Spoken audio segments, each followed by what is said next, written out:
I will go ahead and share. QuickTime.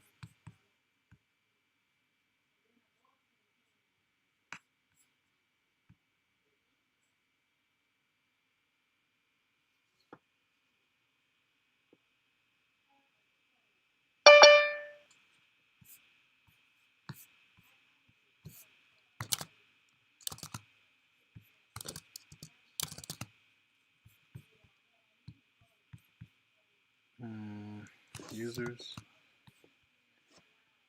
Okay, I don't think that's streaming.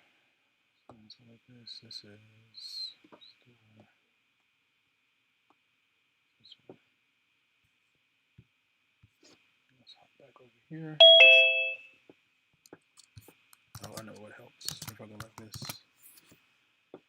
So yeah, I'm just trying to get this thing to load properly, and then we'll be ready to rock and roll.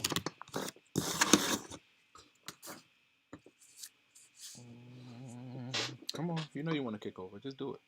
Thank you. Thank you so much. Come on. You were just there. Okay, let's go like this. I'm going to close that. I'm going to close this as well. And I'm going to go ahead and put this where it needs to be. Yeah, that'll be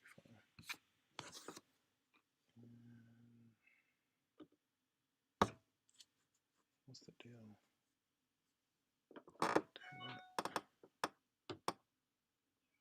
Yeah, I'm just trying to get this to kick over. I'm trying to think of what else I could do to get it to behave properly.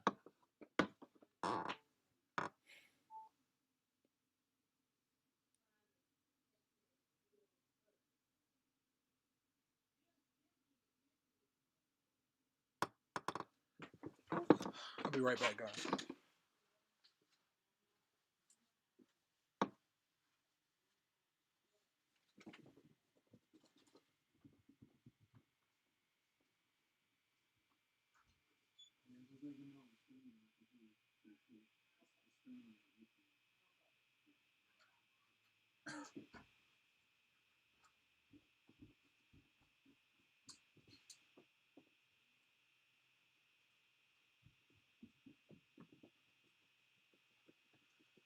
All right, so I think we're ready to go.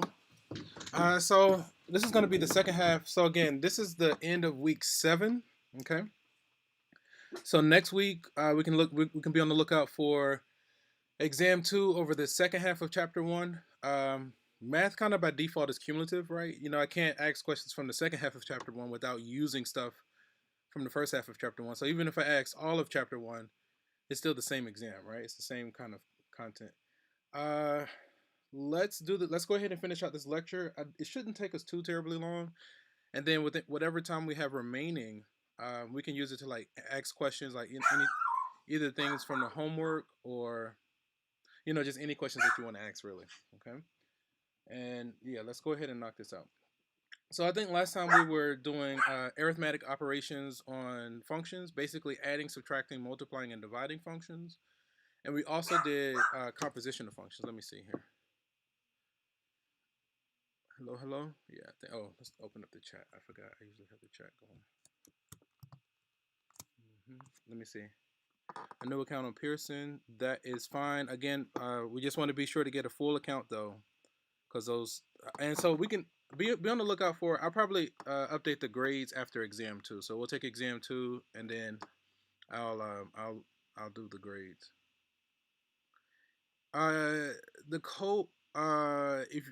If you ordered your materials from Amazon, you have to make sure that it comes with a code. The best thing would be to just order it directly from the site, directly from Pearson. But I mean, if you ordered it from Amazon, you have to go out of your way to say, "Hey, does this come with the MyMathLab, a working MyMathLab access code?" Because if it's not, then you may have, wasted your money. Okay. Yeah. If you created several accounts, you can use the same password. It just has to be different emails. All right. And like you can like go to Google, make an email, and then forward it to whatever email you check. But the simple thing would just be purchase full account to your original, purchase full access to your original account. Once you get full access, just let me know, and we can look into like trying to transfer your scores from other accounts to that one. That might be possible. Anyway, let's go ahead and finish out this lecture, and then we can like kind of go back and forth. So I think also the last thing that we talked about, we were also talking about composition of functions. So basically, a function within a function, the second function inside the first function. Let me see, is this ready or does it need to be rebooted? Seems pretty okay. So again, this symbol here, it doesn't mean multiplication. I know a lot of times students see this and they see this, they try to multiply, right? We're not multiplying, we're not distributing there. Again, what this symbol means is the second, this means f of g of x, right? So basically the second function inside the first function, that's what it means, right? So today we're going to extend the discussion by how do we find the domain of a composite function? And I personally have a 3-step process for finding the domain of something like this, right? So let me kind of make some space. We'll get a copy of this. I don't need this one. And we can pull this. Let's put you here. Okay, we need to add a page right there. We're going to drop you right here.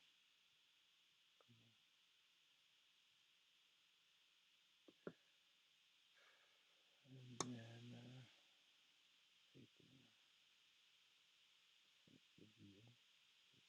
okay. Ouch. So let's see. So we have this is f and this is g.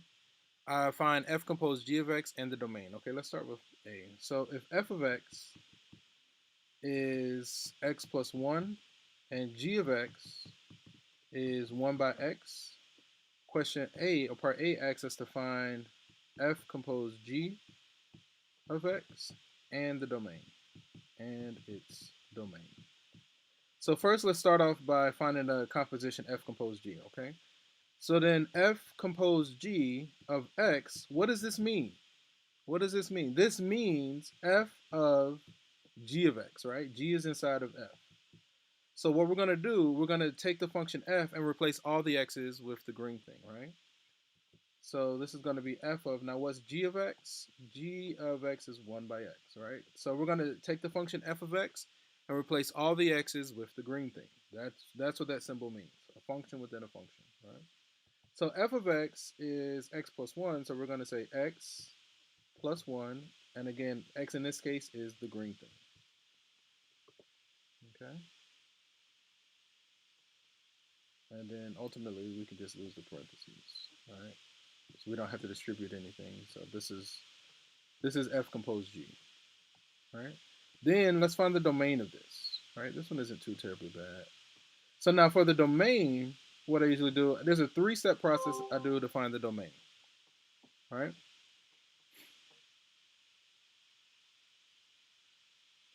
So for the domain,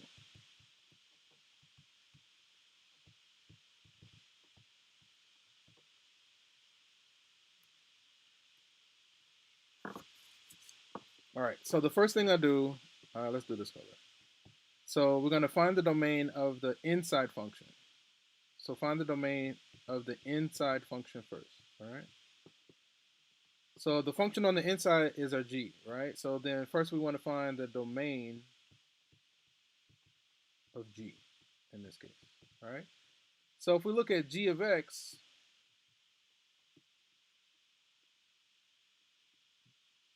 again, this is a rational function, right? The domain of this is going to be all reals except any x that makes the denominator 0. So in this case, the domain is going to be everything except, basically x cannot be equal to 0 here, right? Because that's the only number where it's not going to be defined. Okay, I think we're okay. Right, so x not equal to 0. That's, so basically we're going to say everything except 0 for that one. So that's the domain of the inside function. The second thing that I do is find the domain of the simplified function, right? So the simplified function being that 1 over x plus 1. So the simplified is going to be, we want to find the domain of f compose g of x. And in this case, that's going to be the 1 over x plus 1. We want to find the domain of that. Let me put this on the same line. Put u here, put u here. Shrink it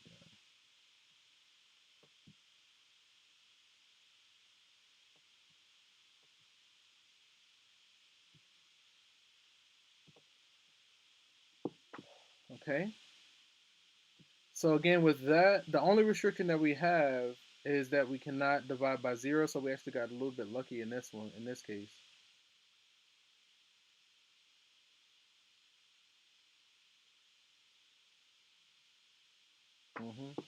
So the only restriction is, again, we can't divide by 0. So the only restriction there as well is also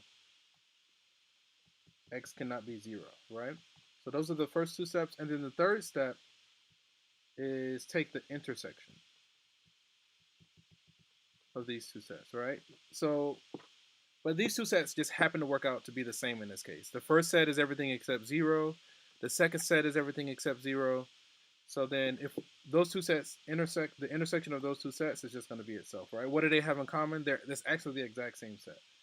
So then the final domain is going to be everything except 0. Now, if we write this in interval notation, let me do it like this. Let's undo that. Say our 0's here, right? And if we want everything except 0, right? So then we could do something like, so we want everything going to the left, and we want everything going to the right, and we want to exclude 0. So I did parentheses so we don't include 0, right? So then in interval notation, this is going to be, the very left is negative infinity up to 0, and then it picks back up from 0 to infinity. Let's make that infinity a little bit better. All right? Infinity always gets parentheses. And in this case, we put parentheses on 0s because we do not want to include 0. And we combine these two sets with union. All right, let's try another one. I feel like that one was a little bit of a challenge to see because they were the same set, right? Let's just try another one. Again, I am monitoring the chat, so if you have a question, feel free to type it into the chat and I'll address it momentarily. All right, let's see how do we do. I think I'm gonna let that stuff stay. And so we can go like this, right? So again, you see it here on the right, 1 over x plus 1, and the domain is basically everything except 0. All right, let's just try another one. Oh, and then we need to do part B, right? Okay, G compose F. So let me copy this, copy, and I'll go ahead and paste it here. Actually, I guess I could just keep working here. So let's go ahead and do B, right? So I need these two. Copy.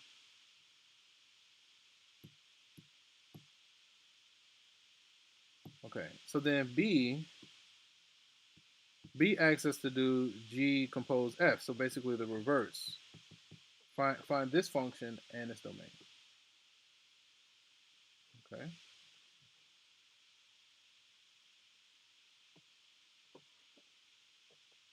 Okay, again, so what does this mean? So if we do G compose F, this means G of F of X, right? Okay. This means G of F of X, right? So then what's our F of X? So this is going to be G of, and our F of X is X plus 1, right? Okay. So now we take the function G, which is 1 over X, and we replace all the X's with the red thing, right? And then honestly, in this case, we can lose the parentheses because we don't need to distribute anything. And this is G of F of X.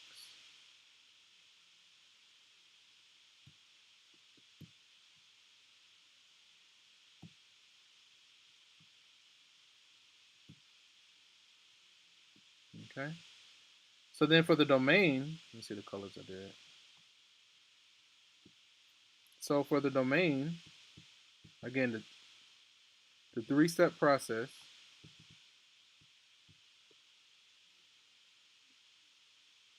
So first we want to find the domain of the inside function. Right, the domain of the inside function. The inside function in this case is f of x. So if we look at f of x by itself, it's just a polynomial, right? This is a binomial. It has two terms, right? The domain of all polynomials. So the domain of the inside function is actually going to be all reals. So the domain of f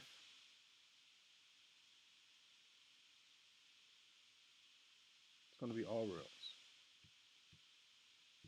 Okay. So then second, we want to find the domain of the simplified function. The simplified function, right?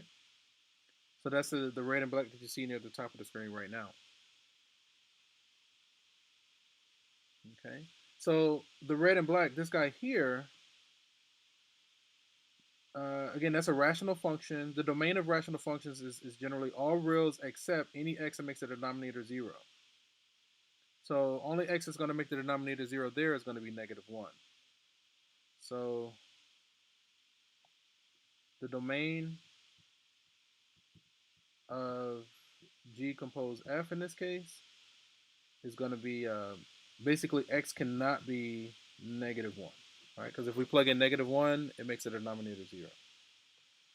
So then the first one is the whole real line. The second one is everything except 1. What do those two sets have in common? What's the intersection? So the third step is to take the intersection. Take the intersection. All right? So let's do a number line. Okay. Here is our -1, right? So f, let's just kind of be a little bit consistent. We'll do this one just to match the colors. All right, so f is in red, right? So the domain of f is the red. So let me see if I can do this. I don't know if they have double lines.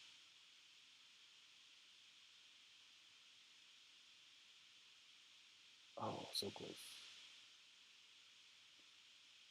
I guess I can just do something like this. Okay. So the red is the whole real line, right? That's the domain of the red. And then G compose F, I'll just do that one in blue. It's basically everything except -1. So that one's going to look something like this. Something like that. I kind of need to space it out just a little bit. Whoops. Undo.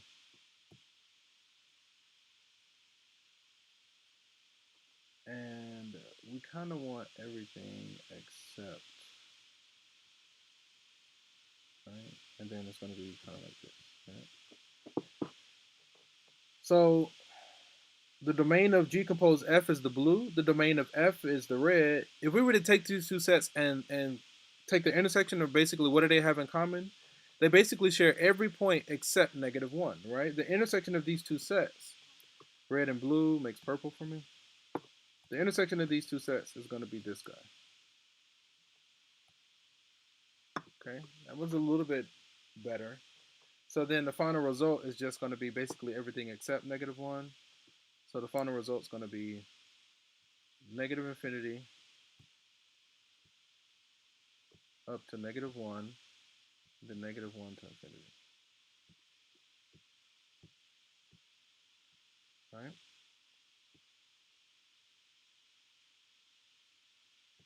So that's going to take a little bit of effort. Style. It's going to take a little bit of effort. Okay? Can you guys hear me okay? Man, this class goes by so fast. Thank you, Mr. Thomas. All right. Let's let me see. Let's keep going because we need to try to wrap this up. Let's go to view, single page. So we got 1 over x plus 1 and everything except -1. So I think we checked A already, and B looks good as well. Okay. So now with this slide, what we're doing, we're basically working backwards. In the previous, we were given two functions, and we did the composition of one compose the other. Now we're going to start with the answer and see, can we decompose it into two functions, right? So can we take this function and there's multiple correct answers here, right? U means combine, like union, right? So basically, we're saying the solution set is going to be, you can take anything from the first set, or you can take anything from the second set. Yep, no worries. So again, with this example, we're decomposing the function, right? So we want to try to break it into an f and a g, so that when we say f compose g, we get this answer, right? So what's a potential inside function could be something like, okay, maybe let g be, and there's more than one correct answer here. This is just one possible. 2x squared plus 1, right? And then we can say let f be the outside function, right? So we got this square root of x, 1 over, right? So then that way, if we do f compose g, if we put g inside of f, we get h, right? So again, there's, let me see if I can think of another one. You can do like let g be x squared and let f be 1 over the square root of 2x plus 1. So that when you do f compose g, we'll still get this. Again, there's several correct answers here. I just chose the simplest one that I could see. So define g as define g of x as any expression in the define g of x as any expression in the defining equation for h, right? So for instance, they let g of x be 2x squared plus 1. I think that's what we did, right? And then so they're gonna take the same route that we did. And then f of x is 1 over the square root of x, right? Let me see if they have another. They didn't do another one. But again, there are multiple correct answers there. We have a few more slides and a few more minutes, right? So let me see. So this example, calculating the area of an oil spill from a tanker. Oil is spilled from a tanker into the Pacific Ocean, and the area of the spill is a perfect circle. The radius of the oil slick increases at the rate of 2 miles an hour. Express the area of the oil slick as a function of time, and then calculate the area. Okay, so let me see. Calculate the area covered by the oil slick in 6 hours. Okay. It says the area of the oil slick is a function of its radius. It says express the area as a function of time.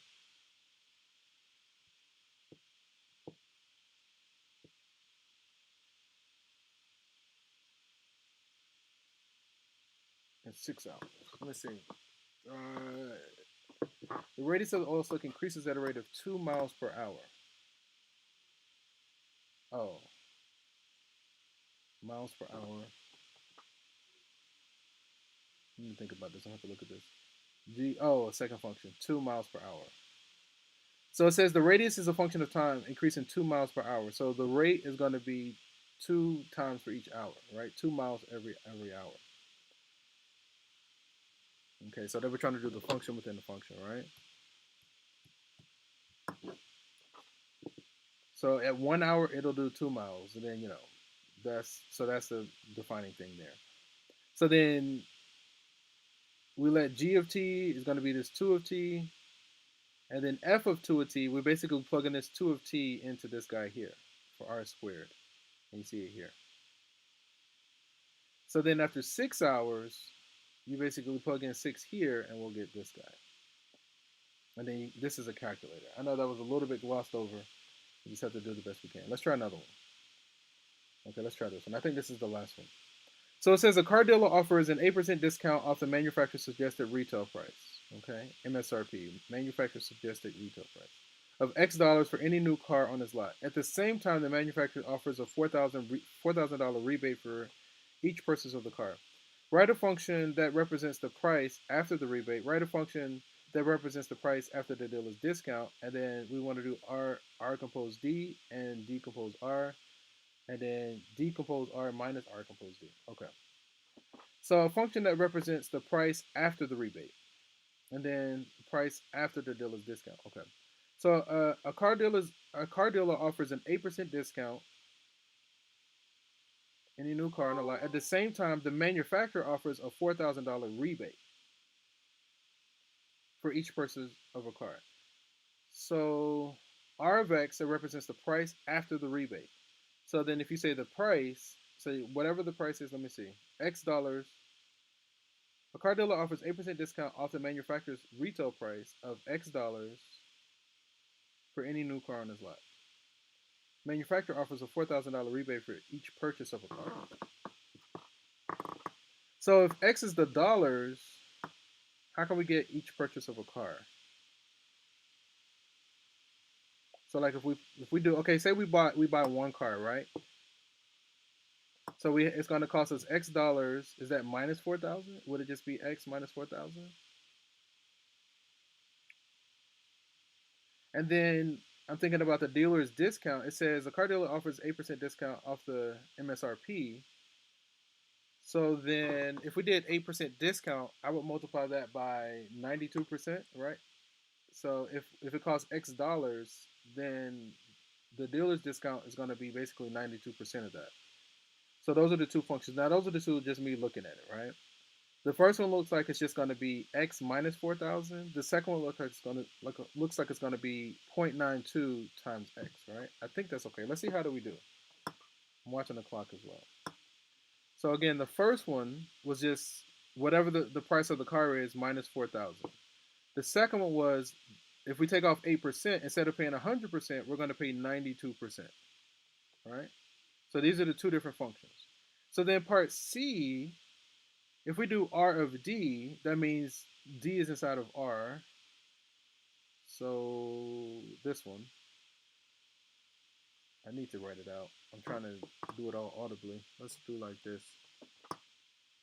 So if R of X was X minus 4,000 and D of X was 0.92 times X, right?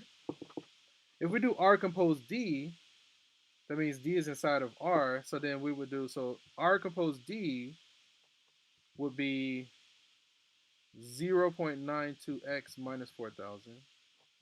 And if we did D compose R, so R is inside of D, that would be 0.92 times x minus 4,000. And then you'd have to distribute and simplify. Okay, I'm just going to use the notes because we're just about, I don't want to keep it for more than about 5 minutes, right? So we kind of walked through these two already. And then part C, if we look at it again, this means D inside of R. So D of X was the 92%. So then I think we got that, right? We got that one. And then decompose R was R inside of D. So there was this D of this red thing here. So then we said this and we had to distribute and then we get something like this, all right? And then let's see what the parts D say. It says calculate decompose R minus R compose D and interpret this expression. So to me, that would be how much more or less you would pay doing one over the other. So decompose R minus R compose D is going to be this line, and then after we distribute and combine like terms, this is 320. So this shows that it will cost 320s more for any car regardless of its price if we apply the rebate first and then the discount, all right? So if we apply the rebate first and then apply the discount, it's going to cost us $320 more. Okay, hopefully that made sense. I think we still have 15 minutes. I'll just kind of, and that's the last slide. Let me go ahead and load a copy of this for everyone. It look like that. Let's go like this, the paper. Okay. Let's go share this, the location, this one, here. Yeah, this is the second one for week 7. Okay. So all the stuff you saw me writing, I'm loading a copy into our shared box link. If you go to our Blackboard page, and I think it's folder number 7, it'll say box. You click on it, and that's where these notes are. Also, you have the notes that the stuff you see me working on at the start of class, those are available also on our Blackboard page. So if you don't have any questions, guys, I'm gonna let you go. I'll kind of be in the area. I'll try to stay on for like maybe 10 more minutes or so. if anyone has questions that they'd like to ask. Okay. Otherwise, guys, take care and have a good weekend. We'll be on the lookout for exam 2 starting next Wednesday, and it'll be open from Wednesday to Saturday, and then after Saturday there'll be a late penalty. Okay. Otherwise, have a great weekend, guys. I'll see you on Tuesday.